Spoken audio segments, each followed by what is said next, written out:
to Community Insight. I am your host, Reverend Dr. Coles. We are here bringing information, resources to our community. We just want to thank you for watching this broadcast. And please get your pen, get your paper, take this information down today. Today we have another guest, a person I have known for quite a while. I know her. I've seen her brother. Oh my goodness, the things he does with that keyboard, and underneath a powerful man guard out there is I believe it's in Snow Hill. Amen. Pastor Apostle Sheppard is his name. Good friend of mine as well. But today we just here with someone that where God is touching her, and I'm introduce her just a little bit. I'm gonna let her tell you who she is, and I will just tell you the things she have done and the things I have known how God moved for her in the ministry and her calling. So today we have a special guest, and her name is Miss Deborah Sheppard. Miss Deborah Sheppard, tell us a little bit about Miss Deborah Sheppard. Hi, thank you for having me. My name is Deborah Sheppard. I'm originally from Snow Hill. I've been living in Greenville now for almost 18 years, so half my life. I have an 8-year-old son, and I'm one of 13 children. Woo! Preacher's kid. Oh, Lord. I can imagine. Yeah. You know, I didn't put the name Sheppard. Sheppard is the dad connected, the pastor, apostle. Yes, Apostle Sheppard, that's my uncle. You know, I never knew that. I always tell you, know what I mean? I ain't the sharpest knife. You see that right there? Zebedee Wow. Sheppard is my uncle, and Thurman Sheppard is my dad. Wow. Both preachers, yeah. Come from a preacher family. I can imagine 13 people on Thanksgiving Day. I can imagine how the house with food and everything, all that good stuff. Full and fun. Wow. Yep. So, Ms. Sheppard, you are doing a whole lot. First, just talk a little bit about the ministry. And talk a little about Snow Hill, because I know you have an oxtail place over there in Snow Hill. I come every now that I call them, I say, make sure you got some oxtail before I come out there. Yeah, there's a Jamaican spot there. I haven't been, but I've heard a lot of great things about it. I got to come over. I have to pass your church just to get there. Hey, make sure I have some oxtail. Me drive away from Greenville to get some oxtail. You better have some oxtail. Right. I heard it's worth it. So. It is. I'm promoting him almost. Amen. But you have like a ministry that you're working on right now, and I'm gonna let you tell us a little bit of the name of your ministry, what you're doing. So the name of the nonprofit that I founded is called Heartoscope. And so the basis of Heartoscope, or the why for Heartoscope, is we serve two purposes, and that is to provide art services, free art services to underserved communities. And our specific target right now, but it will branch out, is currently West and South Greenville. But within the few years, we still want to branch out to other underserved communities. And we also love to use art as a tool for social change. And so the reason for that is, so for like the last 11 years, I've been an advocate for people who have experienced abuse or any type of trauma. But I also have a love for the arts. I mean, you know, my family, we love arts. We love music, drawing, painting, writing, all the above. So I had a struggle for a long time, which was, do you choose to be an advocate or do you choose to go into art?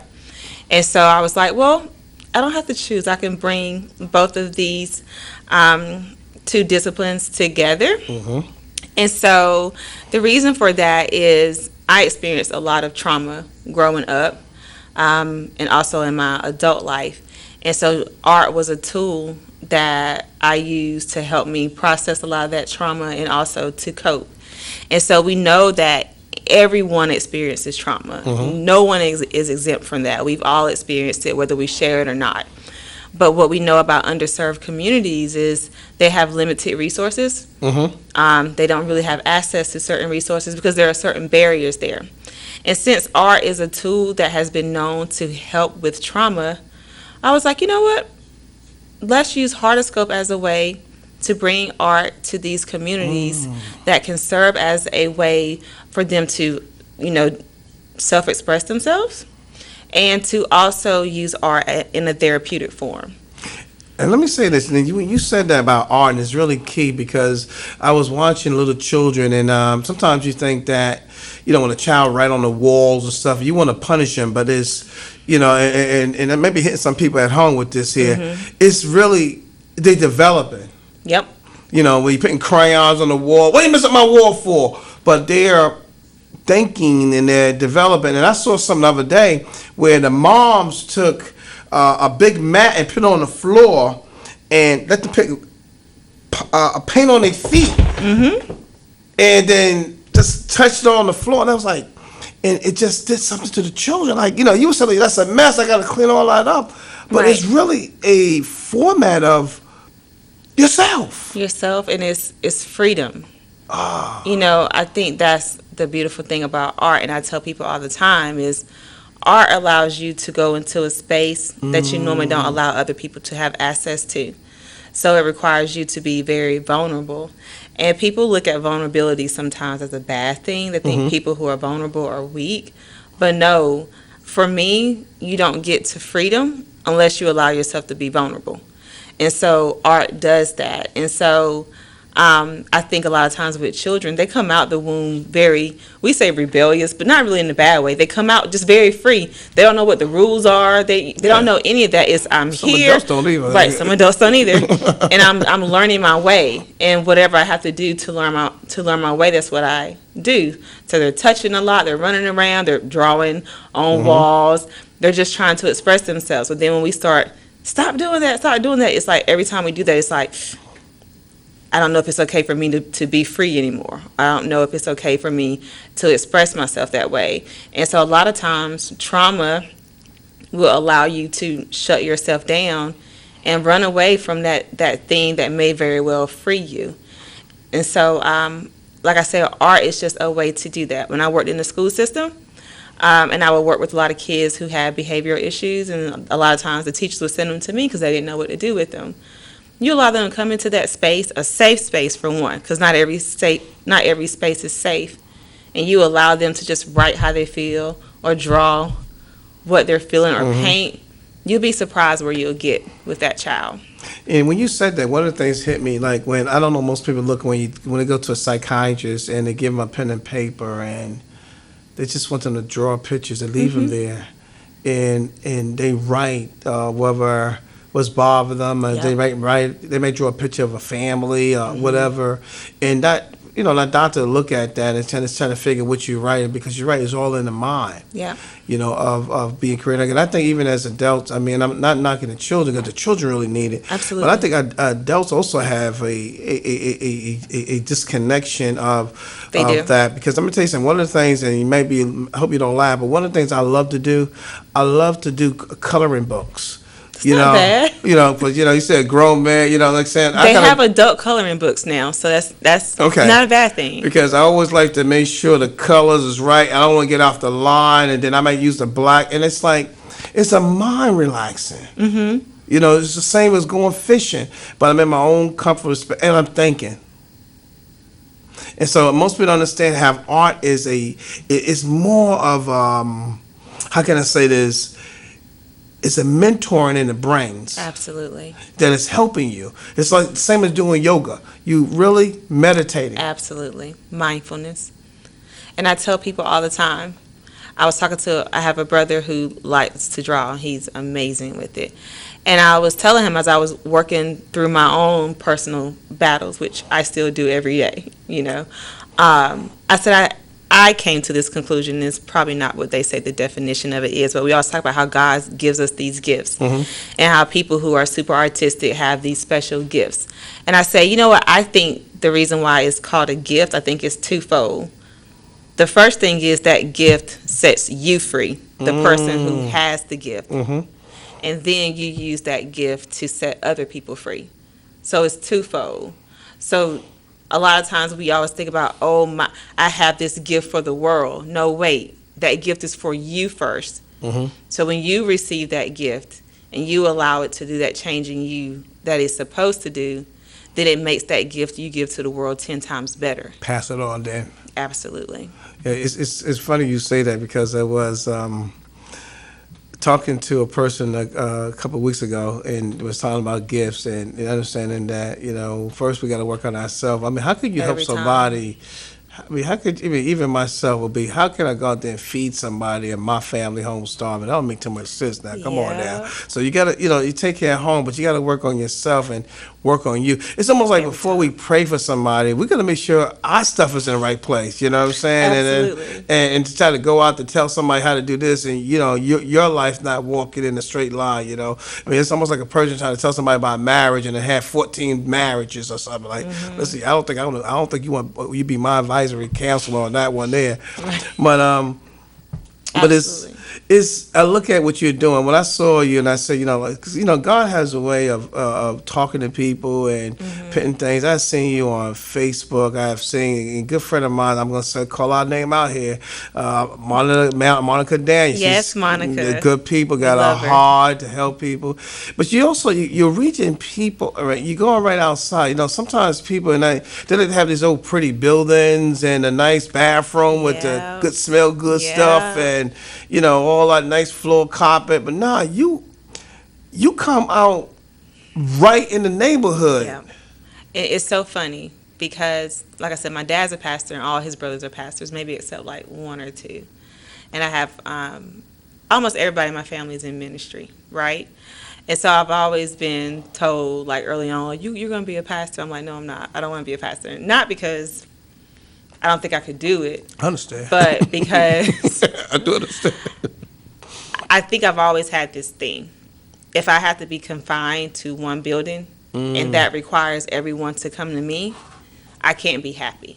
For me, outreach and going beyond the four walls, meaning you might not even have a building, but you're going to go right where the need is.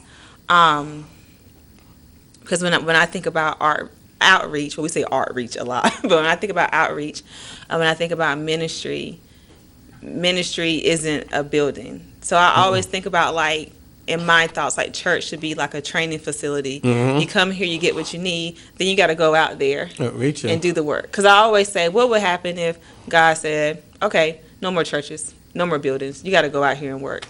How many people would actually still want to pastor? Because I think sometimes we may get comfortable. And buildings are nice because we'll want a building one day. But for me, we always say, come as you are. Well, some people can't even come. They don't know. They don't have the resources to get there. So you have to come to them. And reach them where they at. And when you say, Every time. You said something, you have ministry in your blood because it's already in the DNA in the family, but you definitely I haven't known you for a while. And let me say this is that, we look at ministry even where Jesus was, he went out beyond the people. Yep. He did go to the synagogue and gave the word and explained, what his father says and what should we be doing. But, you in the area, and I saw you over there in the West Greenville. You in the area where children, I'm just gonna say it. Yeah, just say it. Families are broken up over there. Yep. We did a father and men conference a couple of weeks ago because I don't know when this is gonna air. It might be tonight, but I don't want to give people a date. And just to hear these fathers talk and things going on and knowing that, sometimes our father's not in a home. And let me say, I say to you and I say to everybody, us men's are the ones going to get in trouble. You know why? Because God put us in the position to do what is right. And, and I also say that a lot of females been robbed because we are not in our position to be where we're supposed to be at. And so you got a mother raising a boy, a young man, a boy, and God bless her, she's going to do it or whatever. But, where are we at? Right. And sometimes that child bringing out that there and the art, and I'm going to tell her, I won't call his name out, but he said something about, he said, my father was never with me, but there was other people was there. And it was other fathers involved. But and also he mentioned it was the community because he thought it was the community watching each other. And you went back to the basic. You went back to the community. You back into, hey, I'm here. Right. Come on out. Because some of us don't have transportation. We don't. And if we have transportation, we got no money to put no gas in that doggone thing, Right. Or got insurance problems. So you're really reaching them. Yeah. Where they at? And I can imagine the stories that you get. Yep. I know you're getting stories because that's the ministry. That's the ministry. Yep. And I'm so glad you spoke on the broken family piece because we actually, we're going to announce it tonight, but I'll announce it here with you. Oh, wow. We just formed a partnership with the Teddy Bear program. Oh, my girl Bonnie. Yes, that's who it's through. We are actually starting September 1st. We'll be doing work with those families in West Greenville. And so it's going to be an 8-week program where we're going to start with 7 to 8 families in our first 8 weeks. They'll come in once a week and they'll get free dinner. Wow. And then the parents will go into a workshop with Bonnie, with Teddy Bear, and they'll be participating in the Circle of Security parenting training, where basically that training would help them identify their own traumas, how it affects their parenting, ways to reconnect with their children, and then later on they'll do more resilience training. And while the parents are getting their training, the kids will be doing therapeutic art sessions, and that could look like, therapeutic art, coloring books or yoga, mindfulness, Wow. drawing, painting. Because I told my board it's not enough for us to just work with the kids, because we can give the kids what they need all day because they'll suck it up like a sponge.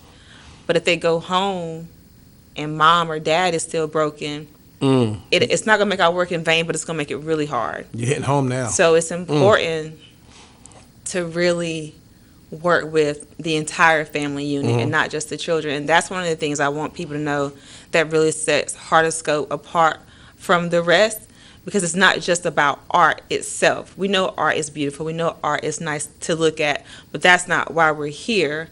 It's how we can use art as a tool for healing.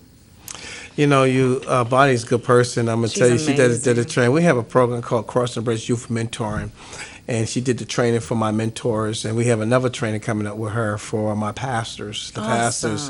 And I've been to that Awesome. training she have done over there. It's a beautiful training that helps the parents to get there. And the reason I brought that up about the parents, years ago, it could be 31, 32 years now, my first sermon was Save the Male Seeds. And the question was, who do we save first? Do we save the child or do we save the parent? If we save the child, then what's going to happen? The parents are going to corrupt that child back. But if we save the parents, we're going to lose the child. And you just hit the key thing. We have to save them both. Both. Yeah. Both. And so with the Crossing the Bridge Youth Mentor program was put together, the key was we have a program called Let's Talk, and Parents Let's Talk, and that kind of give them the option to call me, and we have conversation and resource for them, because you have to help them, because we can Absolutely. help the child, but if they go back home, the home is broken. I mean, it's kind of hard for a parent to say, hey, I just need to take care of my child. I mean, I got no food. My Right. rent need to be paid. I mean, I haven't worked. Trauma. That thing builds up. It's like you can't ask somebody to pray. I want to pray for you, and they starving. I mean, you hear them Right. bubbling in the tummy. And we had to think. Let's get something to eat, and then let's pray. And so, with that being said, I'm glad that what you're just saying is so key. We have to help them both, because the parents don't have understanding, and the child. So it's like the blind is leading the blind. Yeah. So I'm so glad to hear that. Well, because I don't want to steal all our time. I want you to let us know, how can they get on your website? We're gonna come right back to you, but please give us information on your website and telephone number. Let me ask this first: is there a fee to be a part of your program? No fee. See, that's the key thing right there. That No was. fee. You see, Because that's a barrier. I knew it, but I want you to say it so they can know that I didn't make it up. No fee. And that's why we rely heavily on donations and grants, because we want to make sure that we're able to provide these services for free. So if they want to visit us, they can visit our website at www.heartoscope.org. And Heartoscope is HEARTOSCOPE.org. We're on Facebook and Instagram at Heartoscope. They can reach us email info@heartoscope.org, and you can call 252-413-9963. All right. And for people to listen to this broadcast, as I'm gonna come back to Ms. Sheppard, when we have ministries out here, and people will say, well, they could just always rely on donations, but we need both. We need donations. Also, we need grants. We need people like you to help sow into this. And also, if there's other nonprofits, because I know the nonprofits also could contribute, and let me ask this question. If we are people are nonprofit, could they partners with you? Because sometimes other nonprofit get grants, and they can write you into the grants. I'm talking something right now. They can write you into that grant. Every time. Yes, so we can definitely partner with other nonprofits when it comes to grant writing, especially because we are a new nonprofit. So there are certain grants that have requirements where if you haven't been operating for X amount of years, you may need to partner with another nonprofit and get your organization written into that. So partnership all the way. And then also, if you want to donate to us, you can just go to our website, click the donate page, or go to PayPal and type in Heartoscope INC. Well, first I'm going to say I thank you because, dealing with children, first dealing with our own children could be issues, but dealing with people, children, and knowing that you have that patience and that love for them is so important. Absolutely. And, I'm praying that as people listen to this broadcast, understanding about what you're doing and how to get their children involved and how they can partners and help with this because it's needed. And this could be things people have. Somebody may have said, well, listen, I may have some brand new art supplies I'm not using no more. Yes. I'm gonna be very bold. Gotta be brand new, please. Because pandemic and bed bugs and all that stuff. So if you got something that's already is brand new, please bring it. We don't want nobody to say, hey, this organization gave me some paper that's all wet up or whatever, right. And whatever you have, and we'll be able to take donations. So to help with that because it's so important. And since you said that, I do want to shout out the Greenville Women's League. They are amazing. I sat in their board meeting last week and spoke with them about Heartoscope, and they're doing exactly what you just said. They're like, listen, we want to take care of your organization for the month of August, so put together an Amazon wish list of all the supplies that you can think of that you need, and we'll take care of that. So that's how one nonprofit can help another nonprofit, which is amazing. So it's, and we need you. We need more people like you. We need more folks that say have a heart because I tell you, Ms. Sheppard, we do need to work with our children. I know that there's a mental issue going on because these children have been home during the pandemic, and I know the scores was down. And I'm going to tell you something. I thank God for my wife because I don't know what kind of math they was doing. It's different. Different.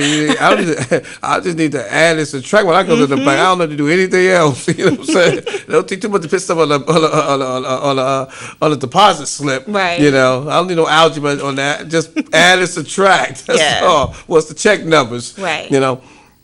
But I'm praying for your ministry, and I really want to have you on the broadcast to speak about it. I also want to see what could Churches Outreach Network play a part on it, and then I'll be talking with you after the broadcast. Absolutely. Because I do believe it's all about partnership.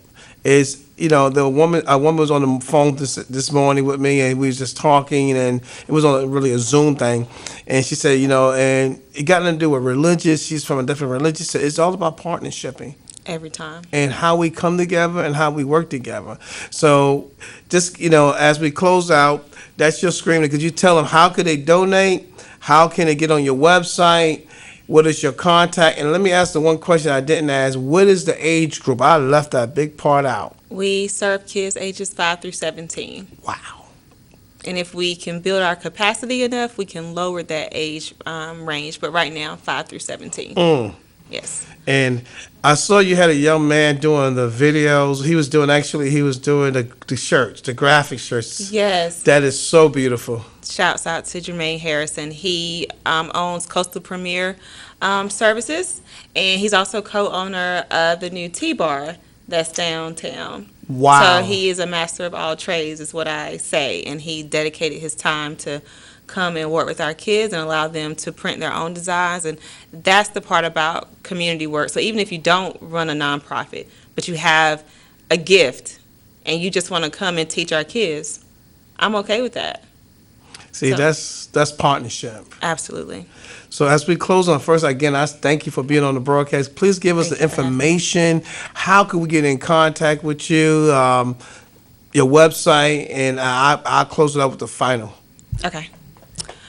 So you can visit us at www.heartoscope.org. We're also on Facebook and Instagram at Heartoscope. If you wish to donate, you can go to our Heartoscope website and click the donate page, and it will take you directly to our PayPal account, which is Heartoscope INC. Feel free to email us at info@heartoscope.org or give us a call at 252-413-9963.